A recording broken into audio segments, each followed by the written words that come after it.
வணக்கம் அன்பான ரிஷபராசி நேயர்களுக்கு நவம்பர் மாத ராசி பலன்கள், அற்புத யோக பலன்களை நவகிரகங்கள் வாரி வழங்குகின்ற ஒரு அமைப்புகளிலே இருக்கின்றது.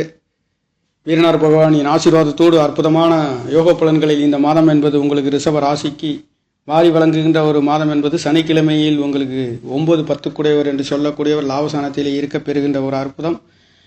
அந்த 11ஆம் இடத்தில் இருக்கக்கூடிய சனி பகவான் பாக்கியாதிபதி, தொழில் ஸ்தானாதிபதி, தொழில் காரகன் என்று சொல்லக்கூடியவரை குரு பகவான் பார்க்கின்றது. ரிஷப ராசிக்கு அஷ்டமாதிபதி என்று சொல்லக்கூடியவர் ஒரு துர்ஸ்தானாதிபதி மற்றொரு துர்ஸ்தானத்திலே மறைந்து நல்ல பலன்களை உங்களுக்கு கொடுக்கின்றது. சகோதரன் சம்பந்தப்பட்டு 3ஆம் இடத்திலிருந்து 10ஆம் இடத்தை சகோதரர்களுக்காக உதவி செய்கின்ற பொழுது சற்று கவனித்து செய்யக்கூடிய ஒரு அமைப்புகள் இருக்கின்றது. என்றாலும் கூட குரு பகவான் மறைந்து 10ஆம் இடத்தை பார்க்கின்றது.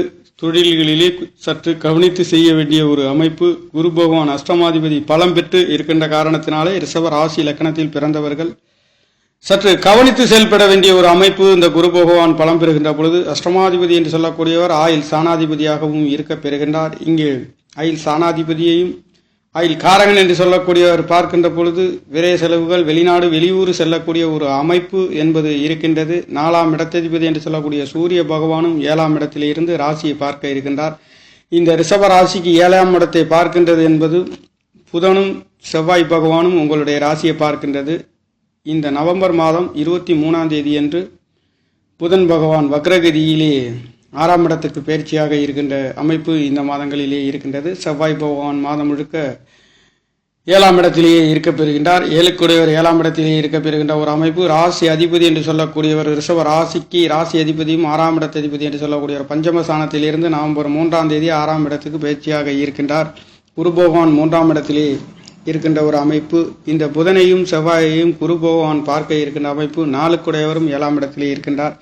இந்த 4ஆம் இடத்தில் சுகாதிபதி வீடு வாசல் சொத்து சுகத்தை கொடுக்கக்கூடியவர் கேந்திர ஸ்தானங்களிலே பலம் பெற்று நண்பருடன் இணைய பெறுகின்ற ஒரு அமைப்பு. இந்த மாதம் நவம்பர் 17ஆம் தேதி சூரிய பகவான் 8ஆம் இடத்திலே மாற இருக்கின்றது, 7ஆம் இடத்திலே மாற இருக்கின்றது. இந்த அமைப்பு என்பது மிகவும் அற்புதத்தை. கேந்திர ஸ்தானங்களிலே ராசிக்கு 7ஆம் இடத்திலே சுகாதிபதி என்று சொல்லக்கூடியவர் தாயை பற்றி சொல்லக்கூடிய 4ஆம் இடத்ததிபதி தகப்பன் காரகன் என்று சொல்லக்கூடியவர் 7ஆம் இடத்திலிருந்து ராசியை பார்க்க இருக்கின்ற அமைப்பு. புதனும் செவ்வாயும் பார்க்கின்ற ஒரு அமைப்பு இந்த மாதங்களிலே இருக்கின்றது. மாதத்தில் கடைசியில் புதன் பகவான் 23ஆம் தேதி வக்ரம் அடைகின்ற ஒரு அமைப்பு இருக்கின்றது. சூரிய பகவான் நவம்பர் மாதம் 17ஆம் தேதியிலிருந்து அவர் 7ஆம் இடத்துக்கு 6ஆம் இடத்திலிருந்து 7ஆம் இடத்துக்கு வரப்போகின்றார். அப்போ 7ஆம் இடத்திலே 4ஆம் இடத்ததிபதி கேந்திர ஸ்தானங்கள் வலுப்பெறுகின்ற பொழுது வீடு வாசல் சொத்து சுகங்கள் வாங்க விற்கக்கூடிய ஒரு அற்புதங்கள், வெளிநாடு வெளியூர் செல்லக்கூடிய ஒரு அமைப்புகளும் ரிஷப ராசி லக்கணத்தில் பிறந்தவர்களுக்கு இருக்க பெறுகின்ற ஒரு அமைப்பு. இந்த மாதங்களிலே 7க்குடையவர் ஆட்சி பலம் பெறுகின்றார். ராசி அதிபதி ரிஷப ராசி அதிபதியும் 6க்குடையவர் ருணரோண சத்ரு ஸ்தானாதிபதி, வேலைகளையும் சொல்லக்கூடியவர், சர்வீஸ்களை பற்றி சொல்லக்கூடியவர், எதிரிகளை பற்றி சொல்லக்கூடியவர் பலம் பெறுகின்ற ஒரு அமைப்பு. 7ஆம் இடம் பலம் பெறுகின்ற ஒரு அமைப்பு. அஷ்டமாதிபதியும் பலம் பெறுகின்ற ஒரு அமைப்பு. 6-8க்குடையவர் பலம் பெறுகின்ற பொழுது சற்று கவனித்து செல்ல வேண்டிய ஒரு அமைப்பு. 12 ராசிகளை விட ரிஷபராசிக்காரநேர்கள் குடுக்கல் வாங்கலாக இருந்தாலும் கணவன் மனைவிகளாக இருந்தாலும் நிதானத்துடன் செயல்பட வேண்டிய ஒரு அமைப்பு. எதிரிகளின் தாக்கங்களும் மற்றவர்களின் தாக்கங்கள் அதிகமாக இருக்கக்கூடிய ஒரு மாதம் என்பது இந்த மாதங்கள் இருக்கின்றது. அந்த வகையிலேயே எதையும் சமாளித்து வெற்றி நடை போடக்கூடிய ஒரு அமைப்பு. ராசி அதிபதியும் லக்னாதிபதி என்று சொல்லக்கூடியவர் ரிஷப ராசிக்கு ஆட்சி மூலத்திரியோணம் அடையக்கூடிய ஒரு அமைப்பு. ஒரு வருடத்தில் ஒரு முறை அவருடைய துலாம் ராசியை வந்தடைகின்ற இந்த அமைப்புகள் என்பது உங்களுக்கு எதிரியை வெல்லக்கூடிய அமைப்புகளாக இருந்தாலும் பலம் என்பது எதிரி தனக்குத்தானே எதிரியாக இருக்கக்கூடிய ஒரு ராசி என்பது ரிஷப ராசியும் விருச்சிக ராசியுமாக இருக்கின்றது. ராசிக்கு 6ஆம் இடத்ததிபதி என்று சொன்னாலே தனக்குத்தானே எதிர்ப்புகளையும் வம்புகளையும் வழக்குகளையும் சந்திக்கக்கூடிய ஒரு ராசி லக்கணம் என்பது விருச்சிக லக்கணம் ராசியும் ரிஷப ராசி லக்கணமுமாக இருக்கின்றது. அந்த வகையில் ரிஷப ராசிக்காரநேர்கள் தாங்களுக்குள்ளே சற்று சிந்தித்து எதையும் செய்கின்றது சரிதானா என்று யோசித்தால் கண்டிப்பாக அது வெற்றி உங்களுக்குள்ளே இருக்கின்றது. அந்த வகையிலே ரிஷப ராசியை பொறுத்தவரை அழகு நிறைந்த அற்புதமான ஒரு ராசி இலக்கணம். இந்த ராசி என்பது காலபுருஷ தத்துவத்தில் 2வது இடத்தில் அமைய பெற்ற ஒரு அற்புதம், குடும்பஸ்தானம். இதிலே சந்திர பகவான் 3க்குடையவர், அவர் ஒரு மாரகாதிபதி என்று சொல்லக்கூடியவரும். இங்கே தாய் தகப்பனாக இருந்தாலும் பாசங்கள் ஒரு பக்கம் நிரம்பி வளைந்தாலும் கூட ஆபத்துக்களையும் கூடவே தேடி வரக்கூடிய ஒரு அமைப்புகளும் அவரவர் ரிஷப ராசி லக்னத்தில் பிறந்தவர்களுக்கு இருக்கின்றது. அந்த வகையிலே அனைத்திற்கும் தெய்வங்களின் அருள் கடாட்சம் உங்களுக்கு கிடைக்கப் பெறுகின்ற ஒரு மாதம் இந்த நவம்பர் மாதமாக இருக்கின்றது. நவம்பர் மாதங்களிலே ரிஷப ராசிக்கார நேர்களுக்கு நவகிரகங்கள் சஞ்சாரங்கள் என்பது ராசி அதிபதி 6ஆம் இடத்திலே ஆட்சி மூல திரியோணம் அடைகின்ற அமைப்பு, 7ஆம் இடத்திலே ஏழுக்குறையோர் குடும்பம் அமையாதவர்களுக்கு குடும்பம் அமையக்கூடியது, விரய செலவுகள் அதிகமாக செய்யக்கூடிய ஒரு அமைப்பு. 7ஆம் இடத்தை 8ஆம் இடத்ததிபதி முயற்சி சாணத்தில் இருந்து பார்க்கின்ற பொழுது உங்களுடைய முயற்சிகளிலும் தடைப்பட்ட காரியங்கள் அனைத்தும் சுபபோகமான வெற்றிகளையும் உயர்வுகளையும் பெரிய மதிப்புகளையும் பெரிய மனிதர்களின் ஆசீர்வாதமும் கிடைக்கப் பெறுகின்ற ஒரு அமைப்பு. 4ஆம் இடத்ததிபதி வீடு வாசல் சொத்து சுகங்கள் வாங்கி விற்கக்கூடிய ஒரு அற்புதம், தாய்மார்களின் அன்பு ஆதரவு தகப்பனார்களின் அன்பு ஆதரவுகள் கிடைக்கப் பெறுகின்ற ஒரு அமைப்பு இந்த மாதங்களிலே. அது மட்டுமல்ல 3 குடைவர் என்று சொல்லக்கூடிய 3ஆம் இடத்துக்கு 8லே மறைந்து உங்களுடைய 4ஆம் இடத்தை பார்க்கின்ற முயற்சிகள் அனைத்தும் வீடு வாசல் சொத்து சுகங்கள் பொருளாதாரத்திலே போகக்கூடிய ஒரு அமைப்பு. லாபஸ்தானத்திலே 9 10 குடையர் பாக்கியாதிபதி என்று சொல்லக்கூடியவரும் தொழில் காரகணம் யோகத்தை கொடுக்கக்கூடிய சனி பகவான் லாபஸ்தானத்திலே இருந்து பூர்வ புண்ணிய ஸ்தானத்தை இந்த மாதத்தில் ஆரம்பம் என்பது குருவும் குரு பகவானுடைய தொடர்பு 9ஆம் இடத்திலே கிடைக்கின்ற அமைப்பு மிகவும் அற்புதங்கள். எடுத்த வேகத்தில் எடுக்கின்ற காரியங்கள் ஜெயிக்கின்ற ஒரு அமைப்பு மட்டுமல்லாதது, பூர்வ புண்ணிய ஸ்தானத்தில் சுக்கிரனும் சனி பகவானும் தொடர்பு பெறுகின்றது. உங்களுக்கு ராசி அதிபதியும் பாக்கியாதிபதியும் என்று சொல்லக்கூடிய லாபஸ்தானத்திலே இருக்கின்ற காரணத்தினாலே இந்த மாதத்தை பொறுத்தவரையில் அற்புத உயர்வுகளிலே இந்த மாதம் என்பது செல்ல இருக்கின்ற ஒரு அமைப்பு. ரிஷப ராசியை பொறுத்தவரையில் குடும்ப ஸ்தானங்கள் எப்பொழுதுமே பொருளாதாரங்கள் வாக்கு ஸ்தானங்கள் அழகாக பேசக்கூடிய ஒரு ராசி என்று சொல்லக்கூடிய ராசி. 2 குடையோர் பஞ்சாமாதிபதியும் 7ஆம் இடத்திலே அமர்கின்ற ஒரு அற்புதம். அதே சமயத்தில் இந்த மாதங்கள் 23ஆம் தேதி என்பது நவம்பர் 23ஆம் தேதி புதன் பகவான் 6ஆம் இடத்துக்கு வக்ரகதியாக போக செல்ல இருக்கின்றார். மாதத்தில் முழுக்க நல்ல மாற்றத்தையும் உங்களுக்கு பஞ்சமாதிபதியும் சுக்கிரனுடன் சேரப்போகின்றார். இங்கே வக்ரகதியில் இருந்து சுக்கிரனும் புதனும் சேருகின்ற அமைப்பு என்பது மாதத்தில் பிற்பகுதியில் இருக்கின்றது. உங்களுக்கு 12ஆம் இடம் என்று சொல்லக்கூடிய ஸ்தானத்திலே 6ஆம் இடத்தில் இருந்து விரய செலவுகள் கொடுக்கல் வாங்கல்கள் அதிகமாக செல்லக்கூடிய ஒரு அமைப்பு. பஞ்சமாதிபதியும் தொடர்பு பெறுகின்றது. கல்யாண வைபவங்கள் சுபபோகமான சுப நிகழ்வுகள் தொழில் சம்பந்தப்பட்ட உறவினர்கள் நண்பர்கள் இரத்தம் சம்பந்தப்பட்ட உறவினர்களை பார்க்க செல்கின்றதும் அவர்கள் உங்களுக்காக ஒருவருக்கொருவர் உதவிகள் செய்யக்கூடிய நல்லதொரு மாற்றத்தை இந்த மாதங்களிலே நவம்பர் மாதங்களிலே கிடைக்கப் பெறுகின்றது.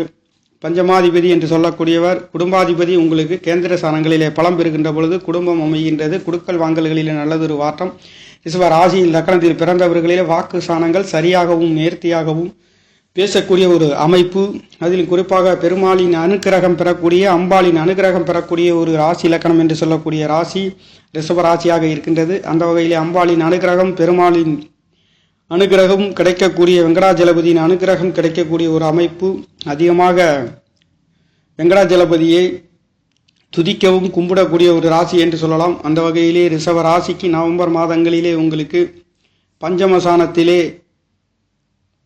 ராசி அதிபதி இருந்து சுக்கிரனும் சனி பகவானும் தொடர்பு பெறுகின்றது. லாபஸ்தானத்திலே உங்களுடைய ஆசைகள் அபிலாஷைகள் அனைத்தும் விரைய செலவுகள் சுப செலவுகளாகவும் நல்ல ஒரு யோகத்தை கொடுக்கக்கூடிய ஒரு அமைப்புகளாகவும் வெளிநாடு வெளியூர் சுற்றுலாத்துறைகள் சென்று வருகின்ற ஆன்மீக சூழ்ச்சியங்கள் கொடுக்கின்ற ஒரு அமைப்பு. சுகஸ்தானத்திலே கேது பகவானும் ராகு பகவான் 10ஆம் இடத்திலே இருந்தும் தொழில் சம்பந்தப்பட்ட மாற்றங்களும் உயர்வுகளும் வெற்றிகளும் கிடைக்கப் பெறுகின்றது. இந்த ராகு பகவான் 10ஆம் இடத்திலே குரு பகவானுடைய நட்சத்திரத்திலே இருக்கின்ற காரணத்தினாலே குரு பகவான் ராசிக்கு 3ஆம் இடத்திலே உச்சம் பெற்று வர்க்கோத்தமம் பெற்று இருக்கின்ற பொழுது அவர் அஷ்டமாதிபதியாகவும் இருக்கின்ற பொழுது முயற்சிக்கின்ற காரியங்கள் சற்று கவனித்து செயல்பட வேண்டிய ஒரு அமைப்புகளாக ரிஷப ராசி இலக்கணத்தில் பிறந்தவர்களுக்கு இருக்கின்றது. அந்த வகையிலே குருவின் பார்வை என்பது நல்லதொரு மாற்றத்தையும் உயர்வுகளும் உங்களுக்கு கொடுக்கின்ற ஒரு வகையிலே ரிஷபராசியை பொறுத்தவரையில் குரு பகவான் அஷ்டமாதிபதி என்று சொல்லக்கூடியவர் ஒரு சில நேரத்தில் பல கஷ்டங்களுக்கு ஒரு சில நஷ்டங்களும் கிடைக்கக்கூடிய ஒரு அமைப்பு இருந்தாலும் அது நல்லதொரு மாற்றத்தையே உங்களுக்கு கொடுக்கின்றும். முயற்சி 8 கூடையவர் 8ஆம் இடத்துக்கு 8லே மறைந்து இருக்கின்ற காரணத்தினாலே சுபபோகமான நல்லதொரு மாற்றத்தை உங்களுக்கு கெடுபலன்களில் இருந்து விடுவித்து நல்லதொரு மாற்றத்தை சுப கிரகம் என்று சொல்கின்ற அமைப்பு உங்களுக்கு அஷ்டமாதிபதி. கண்டிப்பாக ஒரு சில கஷ்ட நஷ்டங்கள் இருந்தாலும் பல வெற்றிகளையும் உயர்வுகளையும் கொடுக்கின்ற ஒரு அமைப்புகளே குருவின் பார்வை 7ஆம் இடத்திலே பார்க்கின்றது. முயற்சி சாணங்கள் கணவன் மனைவிகளுக்குள்ளே நல்லதொரு மாற்றங்கள் தொழில்களுக்காகவும் குடும்பம் அமையாதவர்களுக்காகவும் குடும்பாதிபதி கேந்திர சாணங்களில் இருந்து ராசியை பார்க்க இருக்கின்ற பொழுது குடும்பங்கள் அமைகின்றது. கல்யாண வைபவங்கள் பேச்சுவார்த்தைகளிலே நல்லதொரு மாற்றத்தை கொடுக்கின்ற ஒரு அமைப்புகள் கிடைக்கப் பெறுகின்றது. நவம்பர் ராசி பலன் என்பது வளர்பிறை திதியில் பிறக்கின்ற இந்த மாதங்களிலே உங்களுக்கு சுபபோகமான ஒரு நல்லதொரு மாற்றத்தையும், இந்த சந்திர பகவான் என்று சொல்லக்கூடியவர் சந்திரனும் சூரியனும் ஒன்றுக்கொன்று 4-10 தொடர்பு கேந்திர சாணங்களிலே அமையப்பெற்ற இந்த மாதம் என்பது வளர்பிறை திதியிலே பிறந்திருக்கின்ற மாதங்களிலே சகலவிதமான நல்ல மாற்றத்தை குடும்ப ஸ்தானங்கள், குடும்ப வெளிநாடு வெளியூர் 4 சுகஸ்தானம், வீடு வாகனம், பூர்வ புண்ணியஸ்தானம், குலதெய்வங்களின் அருள் கிடைக்கப்பெறுகின்றது. வெங்கடாஜலபதியின் அம்பாளின் ஆசீர்வாதங்கள் பொங்கி வழியக்கூடிய ஒரு அற்புதம், வெளிநாடு வெளியூர் செல்லக்கூடிய ஒரு அமைப்பு, கடன் நோய் வம்பு வழக்குகளில் இருந்து ஒரு அற்புத உயர்வுகளையும், வேலை உத்தியோகங்களிலே மாற்றங்களையும் உயர்வுகளையும் கொடுக்க போகின்றது. அனைத்தும் சுபபோகமான நல்லதொரு மாற்றத்தை ரிஷபராசிக்கார நேயர்களுக்காக இந்த நவம்பர் மாதம், அதுவும் சனிக்கிழமையிலேயே கடந்த ஐப்பசி மாதமும் இந்த நவம்பர் மாதமாக இருந்தாலும் சனி பகவானுடைய அனுக்கிரகம் கிடைக்கப்பெறுகின்றது. சனி பகவான் இயங்குகின்றது என்பது குரு பகவானுடைய நட்சத்திரத்திலே ஆசை அபிலாஷைகள் அனைத்தும் பெரிய மனிதர்களின் தொடர்புகள், தகப்பனார்களின் தொடர்புகள் கிடைக்கப்பெறுகின்றது. சுகஸ்தானங்கள் பலம் பெறுகின்ற அமைப்பு, வீடு வாகம் சொத்து சுகங்கள் சுற்றுலா சம்பந்தப்பட்டு பேய்த்து வரவும் இருக்கக்கூடிய ஒரு அமைப்பு, நிலப்பலன்கள் வாங்கி விற்கக்கூடிய ஒரு அமைப்பு, மனைவிகள் கணவன்களுக்காக வாங்கி கொடுக்கக்கூடிய ஒரு அற்புதமும் இந்த ஏழுக்குடையவர் ராசியை பார்க்கின்ற பொழுது கணவன் மனைவிகளுக்குள்ளே நல்லதொரு மாற்றத்தை கொடுக்கின்றது. புதனும் செவ்வாயும் சேர்கின்ற பொழுது குருவின் அனுகிரகம் பார்வை கிடைக்கின்ற காரணத்தினாலே கருத்து வேறுபாடுகள் இல்லாத நல்லதொரு மாற்றத்தை இந்த மாதங்களிலே உங்களுக்கு நவம்பர் மாதம் என்பது கிடைக்கின்ற ஒரு அமைப்புகள் இருக்கின்றது. இந்த மாதம் 19ஆம் தேதி என்பது கார்த்திகை மாதம் 3ஆம் தேதியிலே அமாவாசை, சர்வ அமாவாசை திதி என்பது வருகின்றது. இந்த அமாவாசை திதியிலே திதி தர்ப்பணம் கொடுக்க நினைக்கின்றவர்கள் நீங்கள் கொடுத்து உங்களுடைய முன்னோர்களின் ஆசீர்வாதத்தையும் வெகுமதிகளையும் நல்லதொரு வாய்ப்புகளையும் கிடைக்கும். அந்த வகையிலே விருப்பமுள்ள நேர்கள் இந்த அமாவாசை திதி வருகின்ற நாட்களிலே திதி தர்ப்பணம் செய்யக்கூடியவர்கள் செய்து கொள்ளலாம். நல்லதொரு மாற்றங்கள், குழந்தை பாக்கியம், வேலைகளிலே கஷ்டம், பல ஏமாற்றங்களையும் தடைகளையும் சந்திக்கக்கூடியவர்கள் உங்களுடைய முன்னோர்களுக்கு திதி திருப்பணங்கள் வருகின்ற பொழுது கொடுத்தால் கண்டிப்பாக உங்களுடைய வாழ்க்கையில் அற்புதமான உயர்வுகளையும் வெற்றிகளையும் பெற முடியும். அந்த வகையிலே திதி திருப்பணம் செய்ய நினைக்கக்கூடியவர்கள் இந்த நவம்பர் மாதம் வருகின்ற அமாவாசை திதியிலே திதி தர்ப்பணம் செய்யக்கூடியவர்கள் செய்து கொள்ளலாம். நவகிரகங்கள் அற்புதமான நல்லதொரு மாற்றத்தை இந்த நவம்பர் மாதம் என்பது கொடுக்கின்ற ஒரு வகையிலேயே நவம்பர் மாதம் என்பது பிறக்க இருக்கின்றது. சுகஸ்தானத்திலே தனவாக்கு குடும்பாதிபதி உங்களுக்கு அமர்கின்றது. ஏழுக்குடையவர் 7ஆம் இடத்திலே அமர்கின்றது. 6ஆம் இடத்ததிபதி ராசி அதிபதி என்று சொல்லக்கூடியவர் சுக்கிர பகவான் 6ஆம் இடத்திலே இருக்கின்றது. குருவின் பார்வையும் உங்களுக்கு லாபஸ்தானத்தை பார்க்க இருக்கின்ற அமைப்பு மட்டுமல்லாதது 9ஆம் இடத்தை பார்க்கின்ற பொழுது மதிப்பு மரியாதைகள், அந்தஸ்துகள் சரராசியில் இருந்து பார்க்கின்றது. எடுத்த வேகத்தில் நடைபெறுகின்ற ஒரு அமைப்பு, வெளிநாடு வெளியூர் சம்பந்தப்பட்ட பேச்சுவார்த்தைகளில் வெற்றிகளையும் நல்லதொரு மாற்றத்தையும் கொடுக்க போகின்ற ஒரு அமைப்புகள், அற்புத மாற்றங்களை கொடுக்கின்றது. நேயர்களே, நன்றி. என்னுடைய சேனலை சப்ஸ்கிரைப் செய்து ஷேர் செய்யுமாறு, லைக் செய்யுமாறு மிகவும் அன்புடன் கேட்டுக்கொள்கிறேன். நன்றி, வணக்கம்.